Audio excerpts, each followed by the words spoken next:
আমি দুই পাহাড়ের চাপা দিয়ে সমূলে ধ্বংস করে দেব মুহূর্তের মধ্যে। জিবরিল আমিন এসে প্রস্তাব দিলেন, আল্লাহর নবী, আল্লাহ তাআলা আমাকে আপনার কাছে পাঠিয়েছে। যেই জাতি আপনাকে কষ্ট দিয়েছে, আপনার রক্ত ঝরিয়েছে, এই জাতিকে আপনি যদি চান তাহলে দুই পাহাড়ের চাপা দিয়ে এই জাতিকে সমূলে ধ্বংস করে দিব। আল্লাহ তাআলা আমাকে এই বার্তা দিয়ে পাঠিয়েছে। আল্লাহর নবী সাল্লাল্লাহু আলাইহি ওয়াসাল্লাম সাথে সাথে আবার আল্লাহ পাক রব্বুল আলামিনের কাছে হাত তুললেন, আল্লাহ এই জাতি বুঝে নাই, না বুঝে আমি নবীকে না চিনে আমার উপরে আঘাত করেছে। হয়তো এদের ভবিষ্যৎ কোনো প্রজন্ম তারা বুঝবে, তারা দ্বীন গ্রহণ করবে, ইসলাম গ্রহণ করবে। এদেরকে যদি আপনি ধ্বংস করে দেন তাহলে আপনার দ্বীন কারা বাস্তবায়ন করবে, কারা এই দ্বীনের ধারক বাহক হবে, কারাই দ্বীন প্রচার করবে। আমি তাদেরকে মাফ করে দিলাম, আপনিও তাদেরকে মাফ করে দেন। দেখেন কেমন দয়ার নবী, যাকে পাথর মেরে মেরে রক্ত ঝরিয়েছে, গোটা শরীরকে রক্তাক্ত করে দিয়েছে, তারপরেও আল্লাহর নবী তাদের জন্য বদদোয়া করেন নাই, বরং দোয়াই করেছেন। এখান থেকে আমাদের একটা শিক্ষা নেওয়ার দরকার যে আল্লাহর নবীর চরিত্র যদি আমরা ধারণ করতে পারি, কাল কিয়ামতের ময়দানে আল্লাহর নবীর সাথে আমাদের হাসর হবে। আলহামদুলিল্লাহ। এজন্য আল্লাহর নবীর চরিত্র কি, আমাকে যদি কেউ কষ্ট দেয় তাহলে প্রতিশোধ হিসাবে আমি তাকে কষ্ট দিব না, বরং আমি তার হেদায়েতের জন্য দোয়া করব, তার জন্য বদদোয়া করব না, তার জন্য দোয়া করব, আল্লাহ তুমি তাকেও মাফ করে দাও, আমাকেও মাফ করে দাও, সে হয়তো না বুঝে আমাকে কষ্ট দিচ্ছে। এভাবে এটাই ছিল আল্লাহর নবীর চরিত্র। এজন্য আমাদেরকে যদি কোনোভাবে কেউ কষ্ট দেয় তাহলে তার জন্য বদদোয়া করব না, তার প্রতিশোধও নিব না। যদিও প্রতিশোধ নেওয়া জায়েজ, কোরআনের মধ্যে আছে ওয়া ইন আকাবতুম ফাআতিবু বিমিসলি মা উকিবতুম বি ওয়া লা ইন সাবারতুম ফাহুয়া খায়রুল লিস-সাবিরিন। এখানে আছে ওয়া ইন আকাবতুম, যদি তোমাদেরকে কেউ কষ্ট দেয়, ফাআতিবু বিমিসলি মা উকিবতুম, তোমাকে যদি একটা ঘুষি দেয় তাহলে ওই পরিমাণ একটা ঘুষি তুমি দেওয়ার যোগ্যতা রাখো, এটা ইনসাফ। ওই পরিমাণ প্রতিশোধ তুমি নিতে পারবা। তোমাকে একটা গালি দিলে তুমি একটা গালি তাকে দিতে পারো, সাওয়া সাওয়া সমান। কিন্তু তোমাকে একবার গালি দিল, তুমি দুইটা দিলা, তাহলে এটা বেশি হয়ে গেল, জুলুম হলো। এটা ইসলামে জায়েজ বলে না। তো এটা হলো জায়েজ আমল।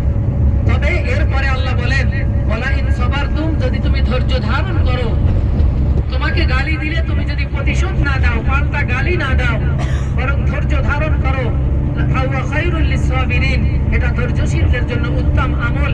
এর বিনিময় আল্লাহ পাক রব্বুল আলামিন কিয়ামতের ময়দানে দিবেন। আল্লাহ তাআলা অন্য আয়াতে বলেছেন ইন্নাল্লাহা মা'আস-সাবিরিন, আল্লাহ তাআলা ধৈর্যশীলদের সাথে থাকেন।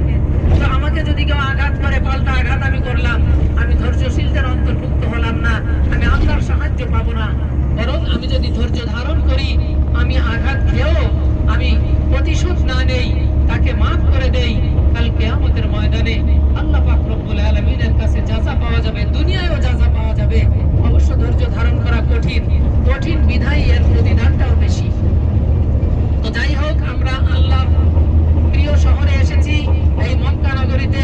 দেখবেন লিফটে ওঠা নিয়ে ধাক্কাধাক্কি, অন্য মসজিদে গেলে ধাক্কাধাক্কি, বিভিন্ন জায়গায় বিভিন্ন ধরনের আমাকে কেউ কষ্ট দিতে পারে, কথার দ্বারা, কাজের দ্বারা, বিভিন্ন ভাবে। তো আল্লাহর নবীর প্রিয় ভূমি, আল্লাহর প্রিয় ভূমিতে আমরা এসেছি, আল্লাহর নবীর চরিত্রকে আমরা গ্রহণ করব।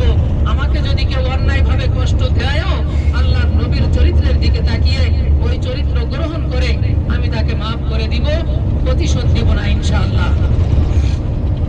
যাই হোক, তো আল্লাহর নবী এভাবে দোয়া করলেন, দোয়া করে সেখান থেকে চলে আসলেন।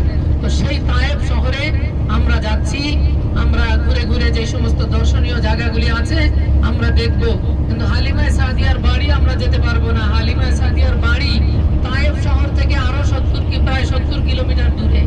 সেখানে গেলে আরো অনেক ভাড়ার প্রয়োজন। তো আমরা যেই কিরায়া করেছি, এই গাড়ি নিয়েছি শুধু তায়েব শহরের জন্য, অন্য জায়গায় যাওয়ার জন্য ভাড়া করি নাই। ওখানে গেলে আরো হয়তো 20-25 টাকা বেশি লাগতো। তো যাই হোক, আমরা শুধু তায়েব শহর দেখব। তায়েব শহরে আরেকটি মসজিদ আছে, মসজিদে ইবনে আব্বাস। ইবনে আব্বাস আল্লাহর নবীর চাচাতো ভাই। আব্বাস রাদিয়াল্লাহু ছেলে আব্দুল্লাহ ইবনে আব্বাস, রাইসুল মুফাসসিরিন তাকে বলা হয়। অর্থাৎ কোরআনের যত ব্যাখ্যাকার, যত তাফসীর কারক রয়েছেন তার মধ্যে সর্বশ্রেষ্ঠ তাফসীর কারক তিনি হলেন ইবনে আব্বাস রাদিয়াল্লাহু তাআলা আনহু। রাইসুল মুফাসসিরিন তাকে বলা হয়। এমনকি হযরত ওমর ফারুক রাদিয়াল্লাহু তাআলা আনহু যখন কোরআনের কোনো ব্যাখ্যায় আটকে যেতেন যে এই আয়াতের ব্যাখ্যা কি হবে, যেটা হাদিসের মধ্যে সুস্পষ্ট কোনো বর্ণনা নেই, কোরআনের মধ্যেও সুস্পষ্ট নেই, ইঙ্গিত আছে, এটার উদ্দেশ্য কি হবে, ওমর ফারুক রাদিয়াল্লাহু তাআলা আনহু তিনি ইবনে আব্বাস রাদিয়াল্লাহু তাআলা আনহুর কাছে যাইতেন যে ইবনে আব্বাস এই আয়াতের তাফসীর কি হবে। তিনি হলেন এই রাইসুল মুফাসসিরিন ইবনে আব্বাস রাদিয়াল্লাহু তাআলা আনহু। তিনি তার নামে একটা মসজিদ আছে এবং তার রওজা, কবরটাও সেখানে আছে এবং সেখানে একটা লাইব্রেরিও আছে। ওই লাইব্রেরি আমরা দেখব, ওই খবর আমরা জিয়ারত করব এবং ওই মসজিদে আমরা 2 রাকাত সালাত আদায় করব ইনশাআল্লাহ। তো সেই মসজিদে ইবনে আব্বাস সেখানে আমরা যাব এবং মসজিদে আলী আছে, মসজিদে আলী সেখানেও আমরা যাব এবং আল্লাহর নবী সাল্লাল্লাহু আলাইহি ওয়াসাল্লাম যে মসজিদে নামাজ পড়েছেন সেই মসজিদে নবী সেখানেও আমরা যাব এবং বুড়ির বাড়ি, কথিত যে বুড়ির বাড়ি আছে, বুড়ির বাড়িও আমরা দেখব এবং ওই বুড়ির বাড়ির পিছনে বিশাল একটা